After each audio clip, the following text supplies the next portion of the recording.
Chromosomes. Little strands of nucleic acids and proteins are the fundamental genetic instructions that tell us who we are at birth. Most people are born with 46 chromosomes, but each year in the United States, about 6,000 people are born with an extra chromosome, making them a person with Down syndrome. If you've ever encountered someone with Down syndrome, you know that they are some of the kindest, most joyful people you will ever meet. They truly have something extra. My name is Lisa Nichols, and for 30 years I have been both the CEO of Technology Partners and the mother to Allie. Allie has something extra in every sense of the word. I have been blessed to be by her side as she impacts everyone she meets. Through these two important roles as CEO and mother to Allie, I have witnessed countless life lessons that have fundamentally changed the way I look at the world. While you may not have an extra chromosome, every leader has something extra that defines who you are. Join me as I explore the something extra in leaders from all walks of life and discover how that difference in each of them has made a difference in their companies, their families, their communities, and in themselves. If you like this episode today, please go to Apple Podcasts or wherever you listen and leave us a 5-star rating.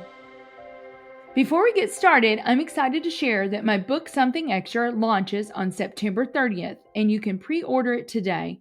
It is rooted in the remarkable spirit of our daughter Allie and the heartfelt conversations we've had on the podcast. You'll find wisdom and practical tools to ignite the leader within you and uncover your own something extra. Visit somethingextrabook.com to order your copy today. I am honored to have Cindy Davis on the show today. Cindy is a global brand expert and board director. Well, Cindy Davis, welcome to the Something Extra podcast. I am so thrilled that we were able to make this work today. I admire you. I love you. I admire you so much. And so you're very busy. You are very, very busy. We were just talking about that, and you're going to be heading to London and for a board meeting in Santa Barbara and all these other things. So I appreciate truly your gift of time today. I'm excited to be here, Lisa. I've enjoyed your podcast. I'm looking forward to having our conversation. Absolutely. Well, you and I always kind of like to take our listeners back. How do I, a lot of times they're like, how do you meet these people? And you and I know one another through an amazing organization, CEO Forum. That's how we first met. But then that's just where it started, right, Cindy? And now I'm so blessed because another organization that I'm very heavily involved with, co-founded in 2015, is the Rooted Sisters. And you came to our breakfast last year, and you have just been such a force and just such a beautiful mentor with our breakfast. And it's going to be different this year because of you and because of your wisdom. I'm excited. I have told everybody I know about the Rooted Sisters breakfast and how much they should go. And it's going to break my heart not to be there this year, as you know. But if I wasn't going to be in London and Ireland, I would be there. I know. So I just appreciate that so much. And you've gone on to mentor.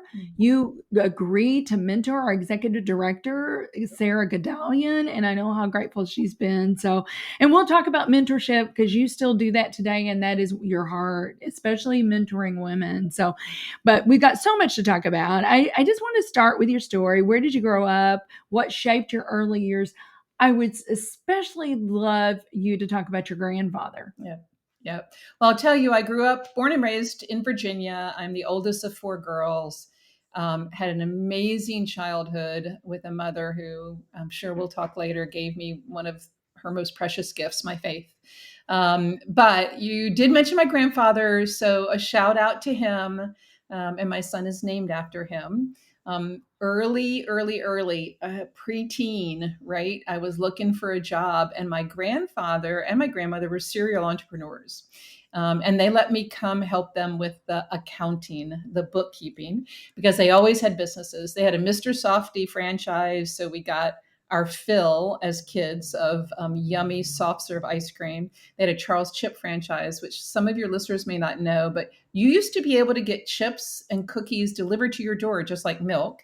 And so I learned my love of entrepreneurship and just hard work and dedication from my grandparents, salt of the earth folks from a little teeny town, Little Washington, North Carolina, and just so blessed to have had those folks in my life when I was learning. Well, two things that I just thought of when you were talking. I love Charlie's Chips. When the Charlie's Chips man pulled in the driveway, that was a really good day. Kind of a yellowish, kind of big canister with, black writing. Charlie's Chips, love that.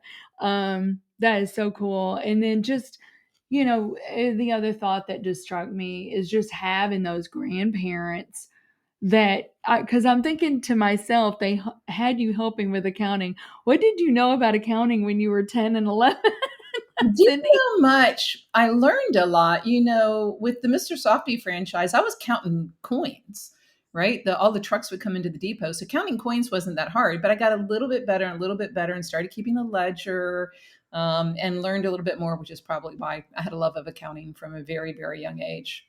That is so cool. That is so cool.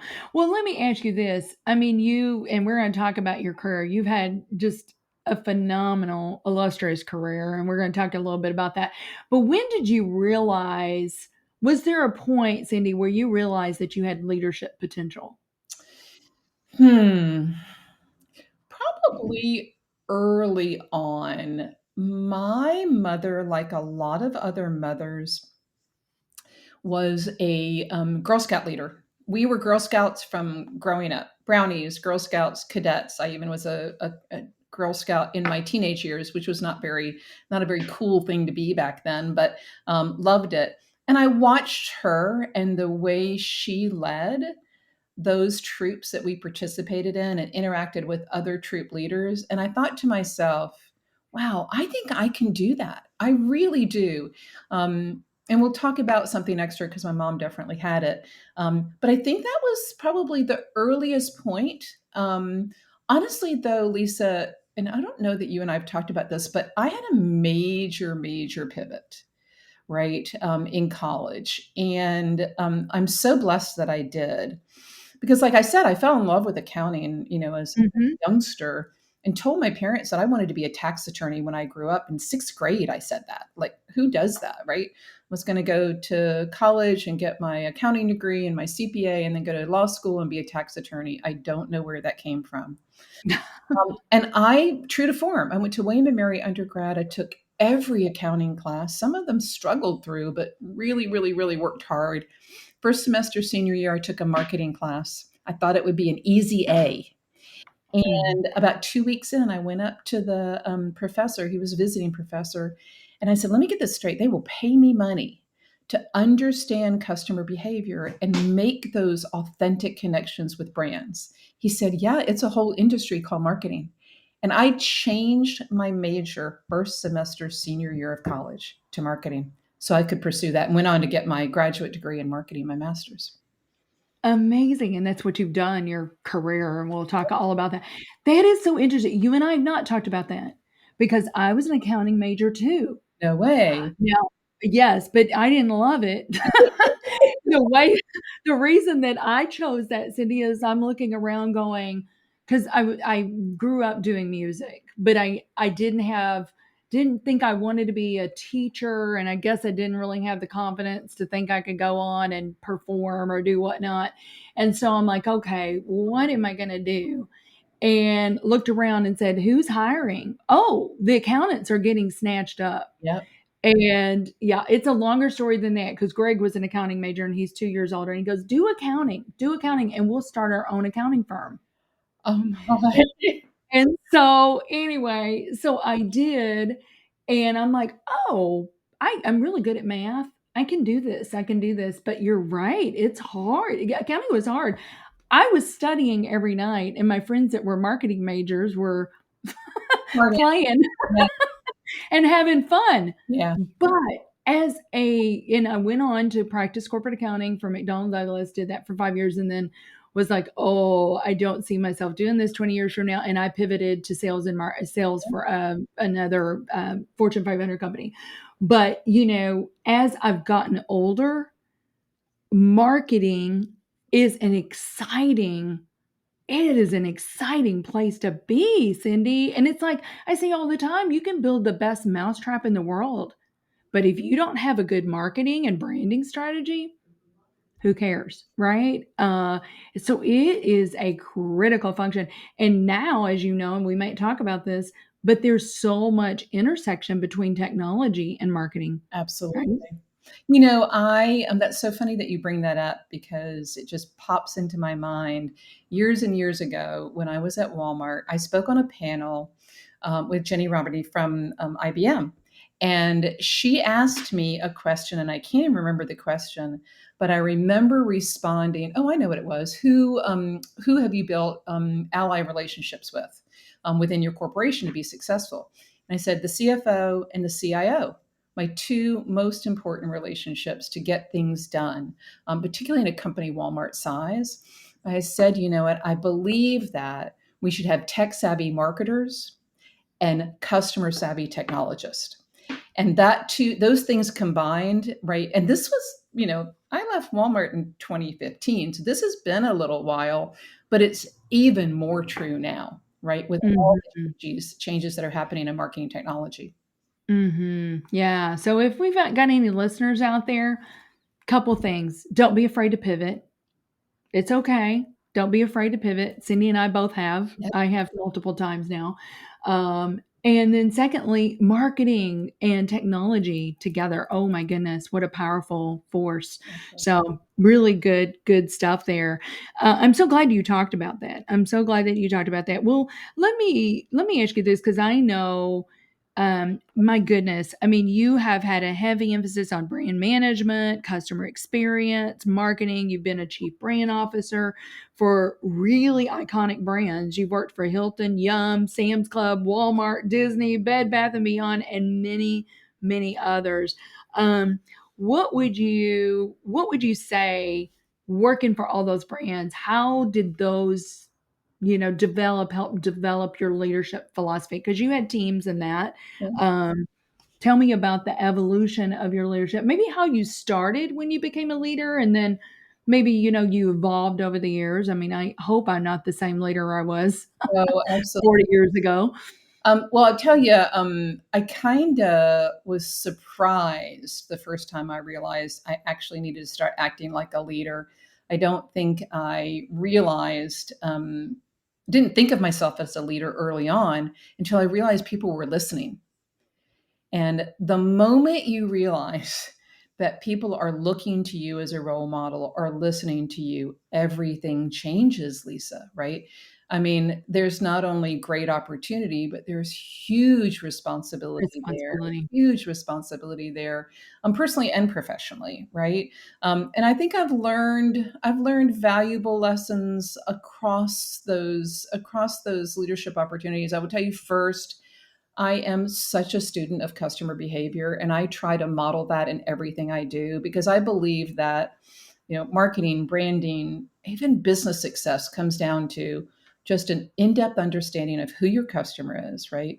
What's important to them, what their pain points are, and how your brand or your company can help solve for those. It's what you guys do in your business every day with technology solutions. So I think that's been true across everything. Some people look at my background with the breadth of different companies I've worked for and say, what's the common thread? And that obsession, right, with understanding and meeting the needs of the customer is true all the way across, right? Whether that Mhm. was, customers walking into our stores at Walmart or Sam's Club, a woman looking for a new bra at Victoria's Secrets, right? Or our guest, right? And viewers for Disney. So it's been a common thread for me across. I will tell you because I was thinking about this before we got on the call, though I think one of the most powerful leadership lessons I learned, and it's about who's listening and who's watching. When I first started at Walmart, I was commuting because we were living in Dallas. My stepdaughter who lived with us was finishing high school. So my son and my stepdaughter and my husband were still in Dallas, and I was going back and forth to Bentonville, Arkansas, where Walmart is headquartered. And so because my family wasn't there, right, during the week, I worked and worked and worked and worked, right? I put in long hours, right? Mhm. So that when I went home to my family on the weekends, I could be all in, right, with my Yes. family. I mean, so some nights I didn't go back to the hotel till 8, 9, sometimes 10 o'clock, right? It was a new job. I was throwing myself into it. And about 9 o'clock one night, one of the women on my team came by and knocked on the door. And I give her so much credit for having the courage to do this.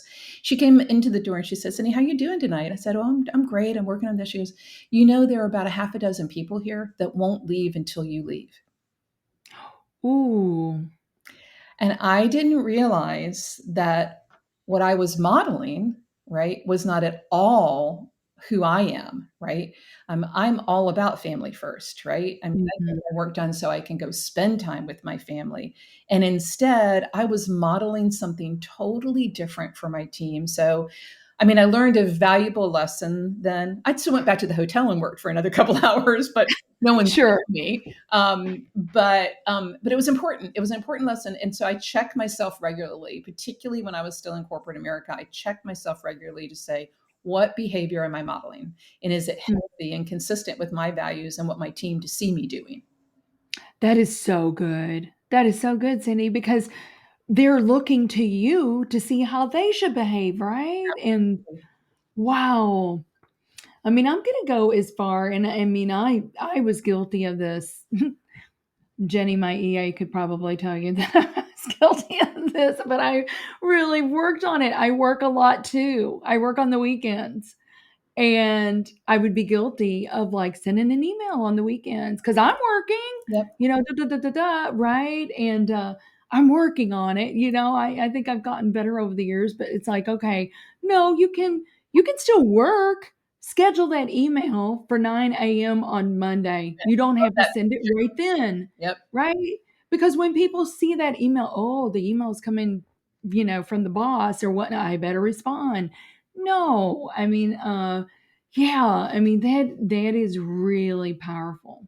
I'm really glad that you shared that. That's really powerful.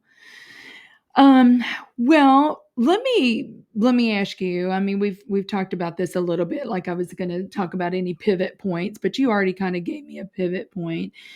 Can you tell me a time, or can you share a time with me? And you just kind of did, but is there another one maybe where you had a leadership misstep, and I don't like the word failure. I don't like the word failure. It's not a failure unless you don't learn from it. Right, Cindy? But have there been moments like that were kind of pivotal for you that kind of changed even, the way you lead or the way you live? And I mean, you just gave us a great example, but are there any others that you can think of that maybe our listeners could learn from? Yeah, I think there's another one. It's also at Walmart. I mean, I was there for 8 years. I had so many great experiences there. But I'll tell you two things. One, um, you know, right out of grad school, I worked in advertising. And, advertising at the time was a great industry, very creative, fast paced. But the values in the advertising industry at the time were not necessarily consistent with mine. I mean, I don't want to speak badly of the industry because a lot of things had changed. But when I say it was close to Mad Money, it was kind of close to Mad Money, at the time. And I was a young woman in advertising, so I learned a lot of lessons through that. But one of the things that was so wonderful for me when I showed up at Walmart was it was the first company I'd ever worked for where I didn't feel like I had to hide my values in my pocket when I walked through the door in the morning. And you could bring your whole self, very open able to be very open about my values and my faith and not feel like I had to hide part of me away. And that was super, super important to me. And it's probably one of the reasons we were there for 8 years is because I felt Mhm. so, um, Comfortable. so comfortable there just being myself. Hmm. But I did learn a really valuable lesson from the Walmart CEO. Well, he was Sam's Club CEO. Doug McMillan was Sam's Club CEO when I was there. He's the one that hired me. He's now the CEO of the company and has done great things. But I remember my first 100 days. I started at Walmart. Man, I was going to hit the ground running, new opportunity, threw myself into it, working too many late nights, which I stopped doing. But I had a one on one with Doug once a week and he just wanted to keep up my progress. And every week I would go in there to meet with him with my list of, all of the things I wanted to do, the things I knew we needed to change or pour more fuel on to get the Sam's Club performing at peak performance. And every day, every week, he would turn the piece of paper over and he would say, Who did you meet this week? And what did you learn? Now, this is a world's largest retailer, giant company. Sam's Club had had declining member count for 5 years. We had some turnaround work to get done, and man, I was ready to do it. Every week, he would say, who have you met and what did you learn? Mm. It was just so important to learn that lesson that relationships precede results, right? And and he knew I needed to go meet people, learn the business, which of course I was, but establish that level of trust so that then when I came in, right, with the things we needed to change to be more successful, those folks would be willing, right, to embrace and accept that change. And I will forever be grateful to Doug for teaching me that lesson. I'm just such a go-getter and action-oriented person that I just needed to step back and pause and take the time to build those relationships before I could achieve those results. That is gold. That is gold, Cindy. And we talk about, because sometimes we try to curate opportunities all the time, like we're a big driver for the CIO summit here on Thursday, but we've been a very big advocate for technologists to curate community and curate those networking. I mean, the thing is, when you are building trust across the organization in different functional areas, you do that, and then when whatever crisis or whatever the situation or new product launch or whatnot, you're going to go so much faster Amen. if you've already got the relationship and you've already built that trust. So I could not agree with you more. That is such just a really important leadership lesson. You cannot stay siloed. You got to get out and build relationships with the other functional areas. Yep. So good. Well, we do need to take a quick break, and we'll be right back with Cindy Davis on the Something Extra podcast. Hey there. In a challenging business climate like this, savvy leaders look to technology to find an edge. This can mean the difference between staying ahead of the curve or playing catch-up. It's time to collaborate with the highly skilled experts at Technology Partners. Our team of technologists draws upon decades of experience for your project, with each bringing a passion for solving problems and a track record of success. How can we help you overcome your biggest technology challenges? Visit technologypartners.net to book a free consultation with one of our leaders. Welcome back to the Something Extra podcast with my friend Cindy Davis. So, Cindy, you've led lots of teams. I would love to just take a little bit of time here and talk about how you personally have built teams, how you inspire them, how you motivate them. And of course, now we're in this hybrid world, right? Some people don't even have, they're not even co-located anymore. They got teams all across the country. Love just to hear your thoughts on building teams. Yeah. I'm lucky to have led a number of teams, and thank goodness, right? We led teams before COVID, before the pandemic, because to all of a sudden be thrust in a situation where you're leading teams virtually, right? Over Teams or over Zooms. Boy, if you hadn't had some leadership, experience and some leadership lessons before then, I think it would have been even more difficult to do, as hard as it was. I'll tell you a couple of things. One, if I wasn't in branding and marketing, I might have had a career in talent. That's how much I love identifying and nurturing and developing leaders. If that's what I could do my whole day, that's what I would do. And I never had any formal training as an HR executive, but I will tell you, I read a book very, very, very early on as a mid-level manager that changed me as a leader forever. And I hope that everybody gets a chance to read it. Now Discover Your Strengths. I don't know if you've ever read that book, but as we were talking, it is a different philosophy, Lisa, on performance management and talent development.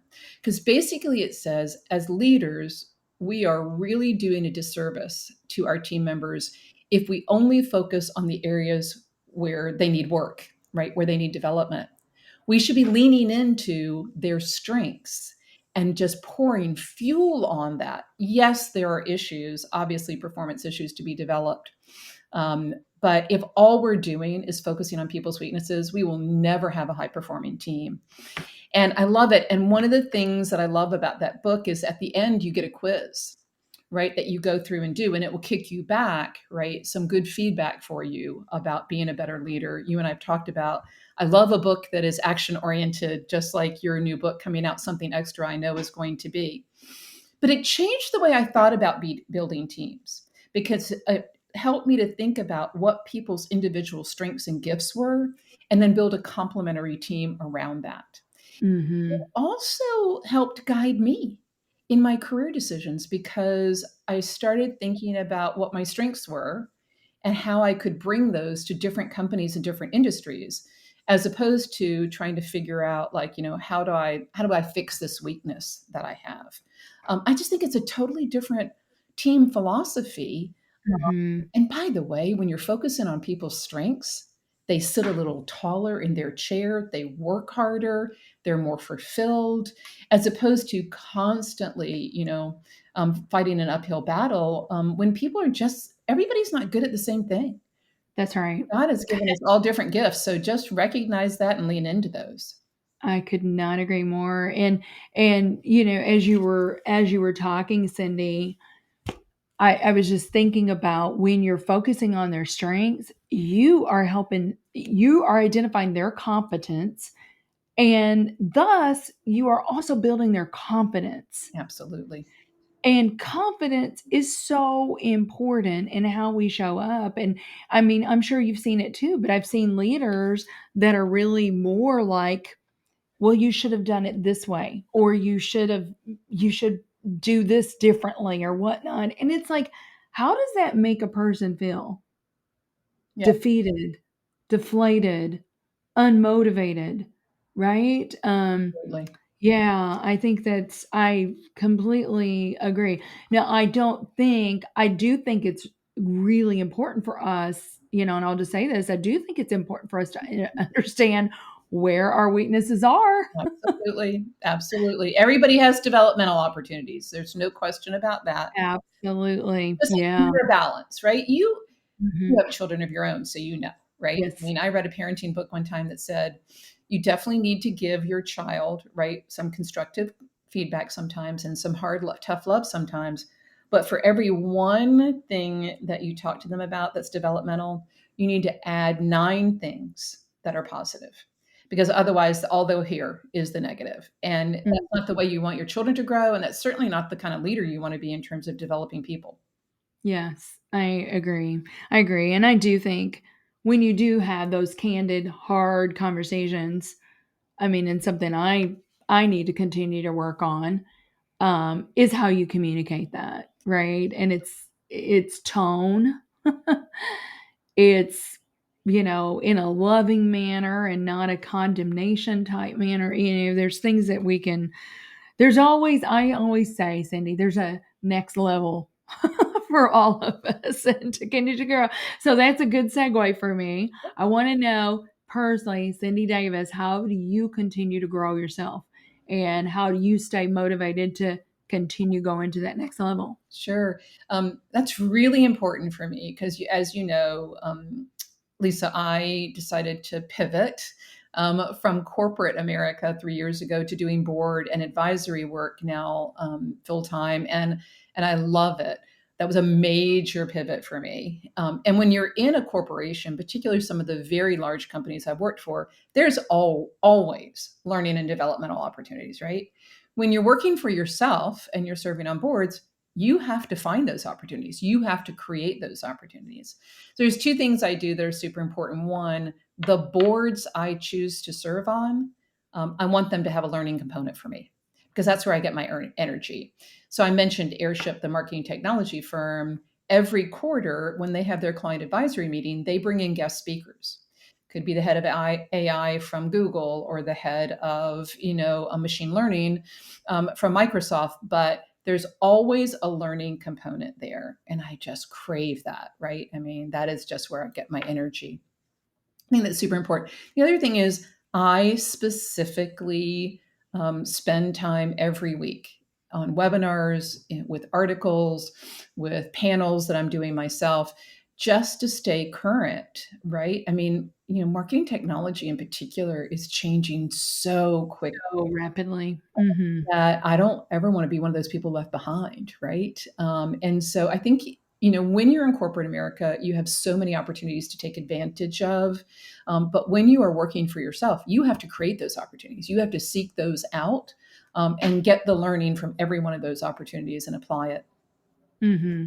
Yeah, that's good. That is really good.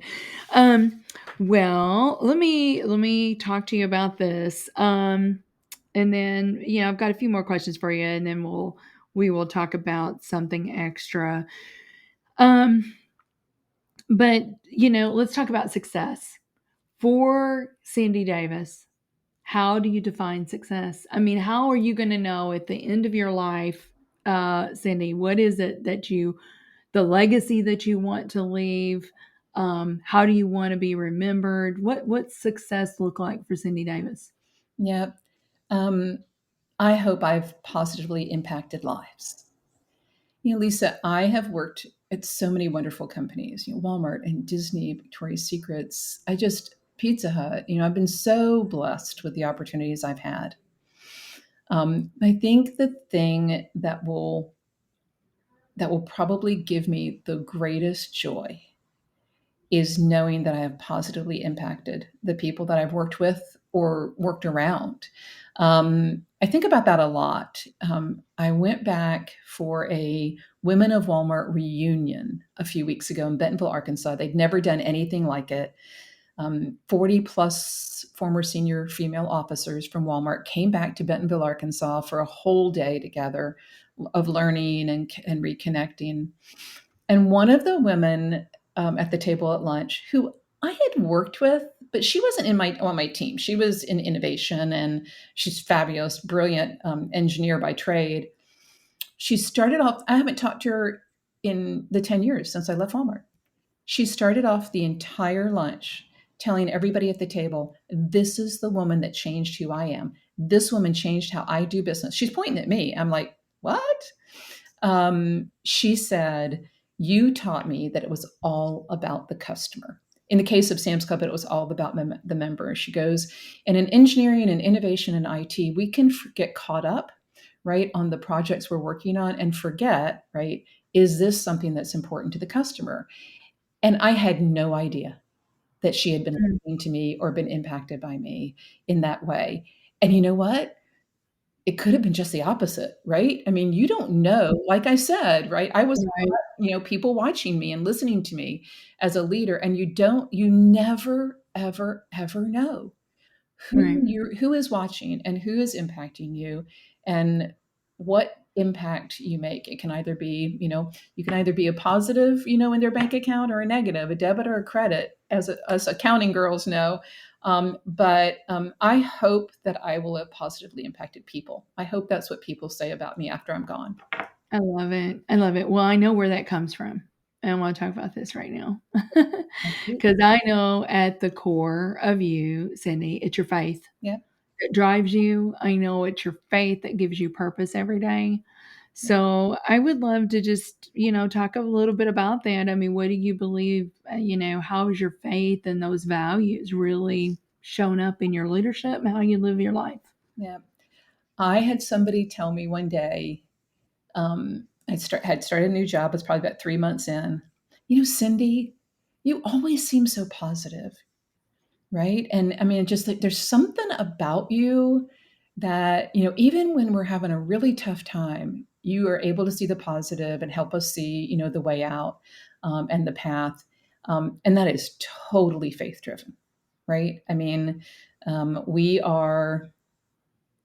my career has been commercially oriented, right? It's not like I had the opportunity to lead a nonprofit or a faith based organization in my career, but I just feel like you can show up, as the Christian that you are, and people, if it comes from you, if it emanates from you in the way you act and how you impact people, everyone will know. I mean, and even when you can't talk about your faith, right, at the work, Mhm. a lot of places you can't, um, you can be that light, right? You can be the person that is really projecting, those kinds of Christian values, no matter where you Mhm. are. I think that's so important. And like I said, I was blessed at Walmart to find a place where I could, I didn't have to really hide away my values. I was born into faith.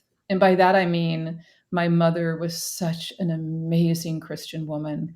It was just, it was almost taken for granted. I mean, I like, started out in, Bible school when I was, probably 3 or 4 and sang in the choir and, always went to church, but I didn't realize it was just it never occurred to me that people didn't have faith, right? I mean, I knew there were, not everybody was a believer, but I have to tell you this story.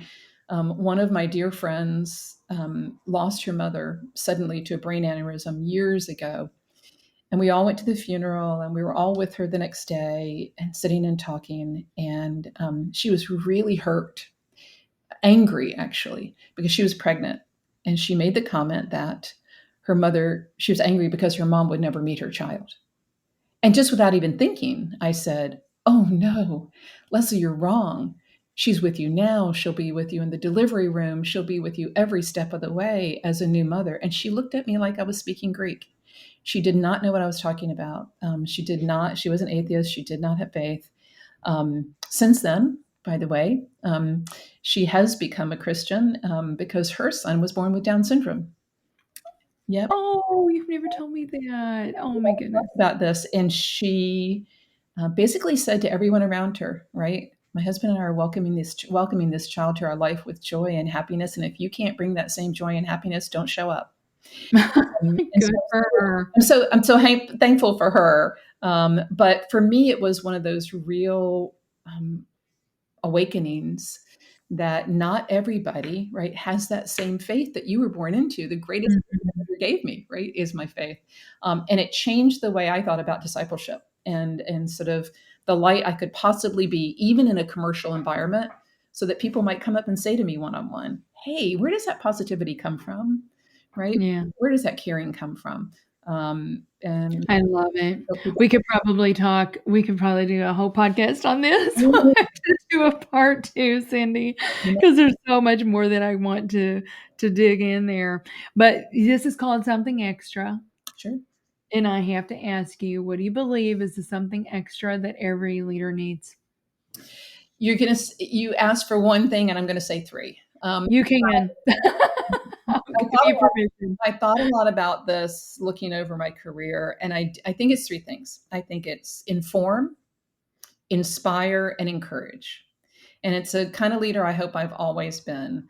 Um, People need from their business leaders early and often communication, whether that's town halls, which I'm sure you do in your company, small groups, lots and lots and lots of one on ones. I mean, the worst thing you can do, particularly when people are working remote or virtual, is have people feel like they don't know what's going on, right? Mhm. They'll leave.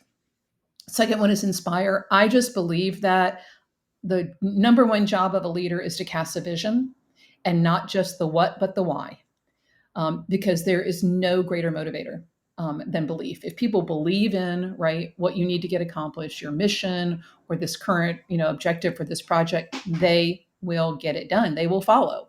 And if you don't cast a vision that they understand and they feel connected to, you won't. But the last one is encourage, and it's the most important one. And I know I know you know how I feel about encouragement. But I just feel like it's the thing as a leader that costs the least, and it's the greatest investment you can make in a person is to encourage them. And that doesn't have to be a lot. It can be a quick note of gratitude on a Monday morning. It can be swinging by on a Friday afternoon to let your team know how much you appreciate what they've done.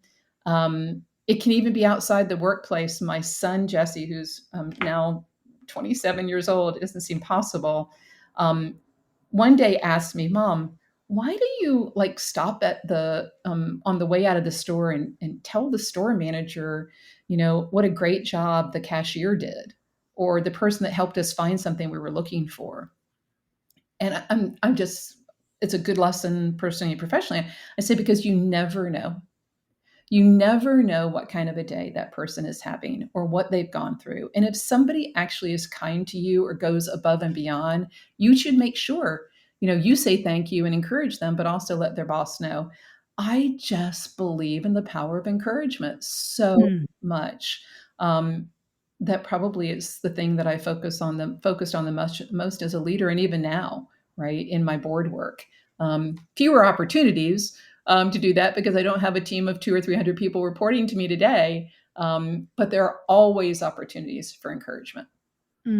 That's so good. I love it. I love it. I love it. Well, thank you so much for being with me today, Cindy. I have loved just hearing your wisdom, and we found some connections that we didn't know we had, like accounting background. Right. That's right. I bet the more we talk, the more connections we're going to find, Lisa. I would imagine that is the case. Well, thank you again, and I appreciate you. Absolutely.